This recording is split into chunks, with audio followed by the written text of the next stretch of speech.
Zahi Hawass, and others showed that Ramses III was of black DNA, especially that of West African and Bantu DNA, Central African as well.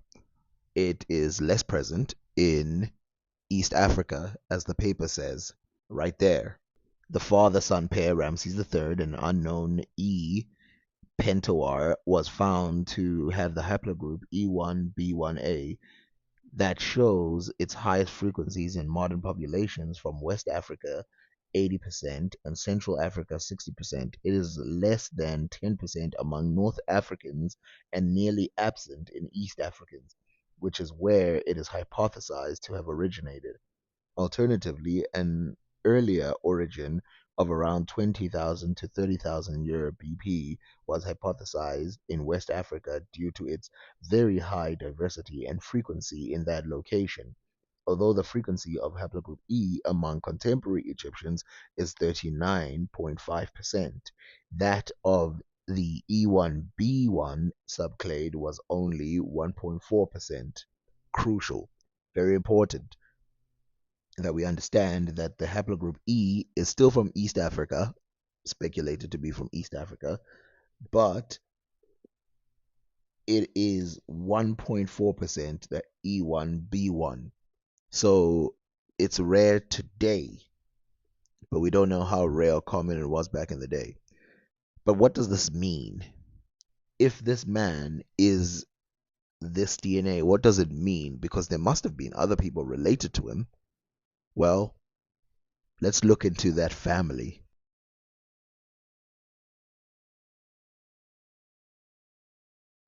Well, we know the father of Ramses is Satnakte, and the mother is Tai-Marinese, and they gave birth to him in 1217 BC. This would also include the three wives of Ramses III, the first one being Teti, who her son is the one who would end up ruling and taking over because she is the chief wife. The second wife was Isis, not the god, but a person who's a queen, Isis.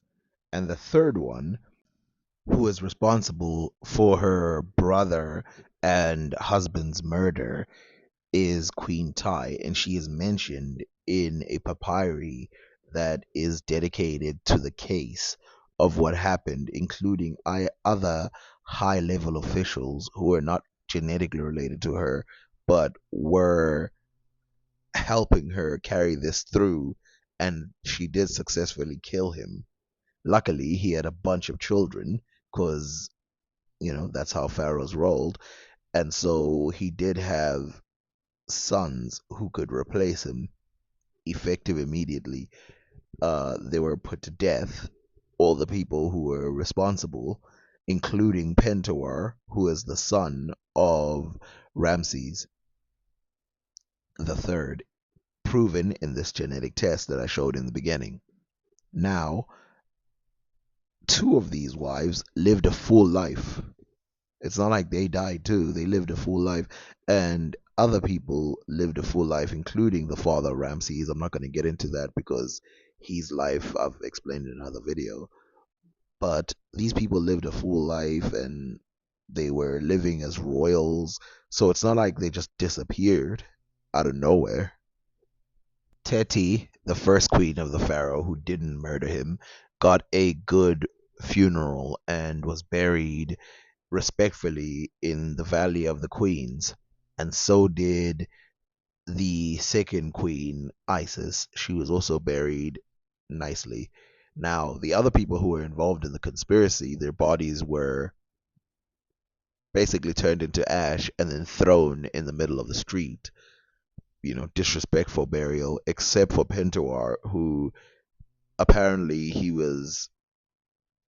took his himself, and because of that, we know that he was mummified like his father. Ramses had a bunch of children with these three wives, three with Teti, three by Isis, and 5 by Tai.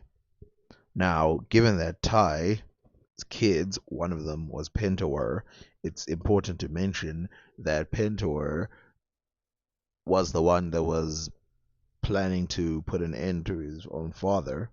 So it's important to mention that. But something that's also important to mention is that another son of Tai would actually go and rule Egypt as Ramses the Eighth.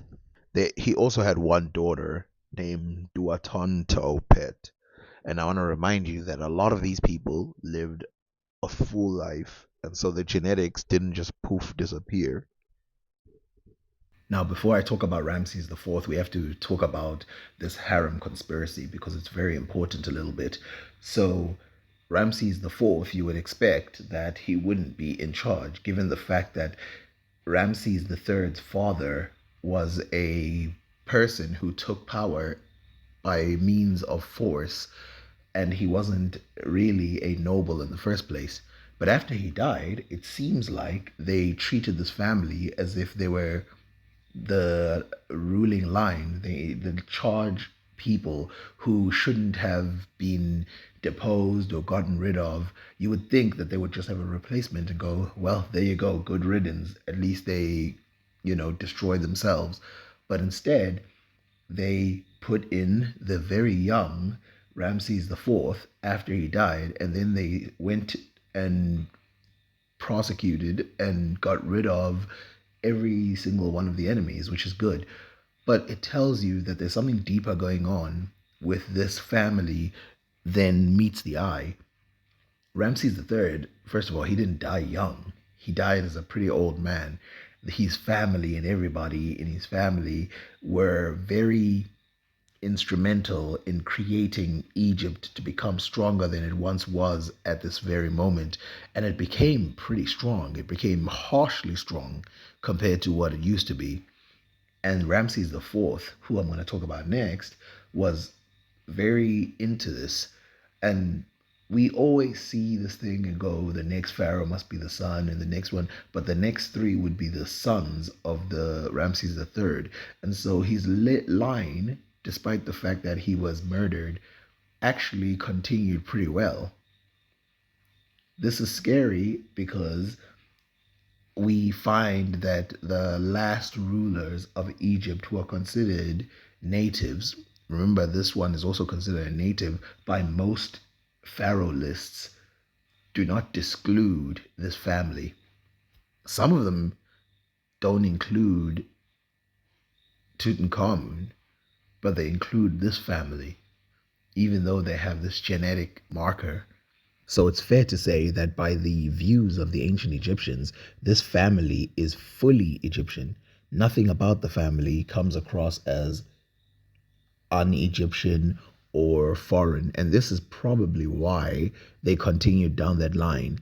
And secondly, I think it's because there were so many other weird foreign groups that had come in at the time. Remember, we have the Mitanni, you have all these other groups, and that it's a time when powers are shifting too often to start playing who's your king.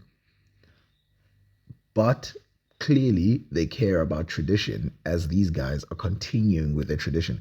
This beautiful image of Ramses the Fourth. I mean, sometimes we don't even pause to look at things like this. We just go, oh, that's the king. Look at this. He's holding two, what I would assume, clay pots in his hand. He's doing a ritual in ancient Egyptian. And of course, he's on his knees to the gods, which shows his submission to the gods in a way. The tattoos on his arms are very evident, and then you can see that he's wearing typical pharaoh costumes. But in terms of turmoil, you can tell that they've sort of put everything in place. This is a hard thing to make over here, and they're making top quality stuff in Egypt, despite the fact that neighbors are knocking at the door. Egypt is at peace a little bit. In fact, things are going so well that he extends the Temple of Khonsu. The projects that Ramses the Fourth would engage in would be compared with people like Ramses the Second in terms of scale. This is not surprising because, of course, things are going so well at this time. All was peaceful, all was going so well. Look at the size of the buildings, the exaggeration of Egyptian culture. Everything is going according to plan, except when one thing happened. Ramses the Fifth would go into power after Ramses the Fourth was gone, dead. But the Libyans would come rushing through the borders, and this caused major conflict and thus caused the short reign of Ramses the Fifth, then putting in Ramses the Sixth. Now, what's the difference between these two? So we're gonna, because we're talking about how are they related to Ramses the Third. Ramses the Fifth was the son of Ramses the Fourth, but because of his early death, he needs a replacement. His replacement was Ramses the Sixth, but Ramses the Sixth is not the son of Ramses the Fourth. He's the son and brother. He's the son of Ramses the Third and brother of Ramses the Fourth. Again, this is a little bit confusing, but this is how, let's say, the Game of Thrones works. Who is next in power, who's there, who's not there, that all depends. But let's go back to Ramses the Fifth. So, two problems are happening right now. One, the Temple of Amun is growing in power, thus having more power than we've seen before. Temple of Amun do this, and other temples do this, where they become in charge, because Egypt isn't as dictatorial as people like to pretend it is. But then you find that the Libyans are coming through the border. You find that there's diseases. Then we have the early death of him. 4 years into his reign, he dies and is replaced by Ramses the Sixth. Ramses the Sixth comes in and he tries his best. Now we could go into his timeline and what happened and where it happened and when it happened, but it's more important for me to talk about the fact that this person, like all the others, looks very much like the other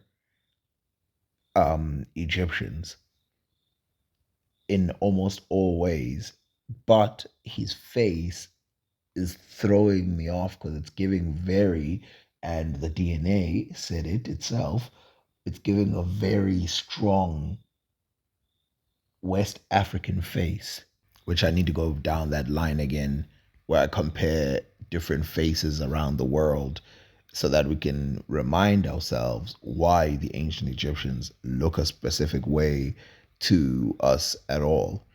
Oh yeah, I want to say, I think I didn't say this before. Ramses the Second, who was compared to Ramses the Fourth earlier, is not related to these Ramses. These Ramses that are in this line are a completely unique line on their own.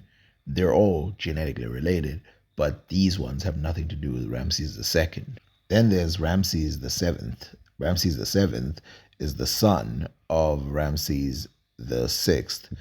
This shows you that things are now going back to father son movement. So things are going back to normal. But the Asian territories have been compromised because remember, Egypt at this time was an empire, both in Nubia and Asia, but they were compromised in Asia because certain movements were starting to happen. And maybe we'll do that in another video where we look at what was exactly going on in Asia at this time, because we like looking at things from purely Egyptian perspective when you look at it from Egypt, but there's so much going on in Asia at any one time that you can't just look at it from one perspective. Then you're going to miss like 100 things that are happening. There's always Europeans pressing. There's always Indo-Europeans. That's what they're called, but they're Asians. But let's say Indo-Europeans pressing. And then There's, the Turks from the Persian regions and those areas pressing. That's a whole big thing going on. But to the Egyptians, if we look at it through the lens of the Egyptians, it just looks like their borders are being messed with. So after this, we have Ramses the Eighth. Ramses the Eighth takes over. So he's coming in, he's got the power, he's doing what he's doing, and he's going crazy. But here's the problem: Ramses the Eighth is not the son of Ramses the Seventh. So what's happening? Well, it seems like this whole line, to some degree, has just got a problem going on that I've been alluding to the whole way. That people just keep dying early. There's things breaking apart. Then there's high success for a short amount of time. So whose son is Ramses the Eighth if he's not the son of Ramses the Seventh? Well, he's the son of Ramses the Third. Even after this long line of people, it still happens to be that we're still within the timeline that would allow someone who is related to the grandfather of Ramses the Third, well, the grandfather of Ramses the Seventh, to take over. This is how short of a time these people ruled, both short and long at the same time. The funny part is, Ramses the Eighth was also not exactly that long of a ruler. I mean, he ruled for only a year. What's happening to this dynasty? Why is it so broken? Well, to make matters worse, like I said, Ramses the Eighth would die early. Ramses the Ninth would take place, who was the son of Ramses the Third, Monto Hair Cop Chef. Easy name to say, but we don't actually know who is the son, who he was related to. We know he was related to Ramses the Third through a son. We just don't know which one he's related to exactly. But this didn't help as well because Ramses the Ninth, during his time, as if he didn't have enough problems, money is starting to run out. Some of these territories are being taken apart, and all that is happening. The Libyans are still pushing back and forth. All that is happening, and then all of a sudden, a bunch of tomb robberies happen, which is probably the worst thing that can happen in a nation that all they care about is tombs and how much money they spend in their tombs. I mean, they spend years building these things. So to find that they're being robbed is not going to make you exactly happy. After Ramses the ninth is Ramses the 10th. Then there's Ramses the 11th. Then there's Ramses the 12th.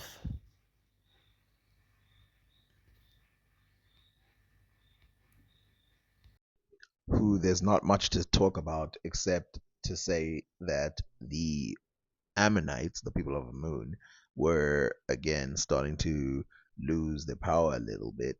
But remember, I made a video about these people of a moon and how a lot of them were considered to be Nubian in origin. But that's a video for another day. You can actually go watch it. I hope I've remembered to link it. It talks about the same dynasty, but in a different way. Talking about the history of Egypt is like talking about the history of music. There's so many lines you can go down. Like, do you talk about the music that failed? Do you talk about only the ones that succeeded? Do you mention the big pop acts? Do you mention thieves? Do you mention big labels? Do you mention just artists? Egypt is like that, where you go, should I mention letters that they're communicating to overseas people? Will that give more perspective on who these people really are? Are we wasting too much time just talking about pharaohs and not talking about what was going on? What was the average person eating from time to time? What was going on in this period? What were they wearing? Did they stick to the culture? Did people consider them real? Did other people, what was happening in the Nile? What was happening outside of Egypt? What was happening in Africa at this time? Were the Africans all right? Did other Africans travel to this area at all? Is there any even concept of people moving from Africa proper into these coastal lands like Egypt?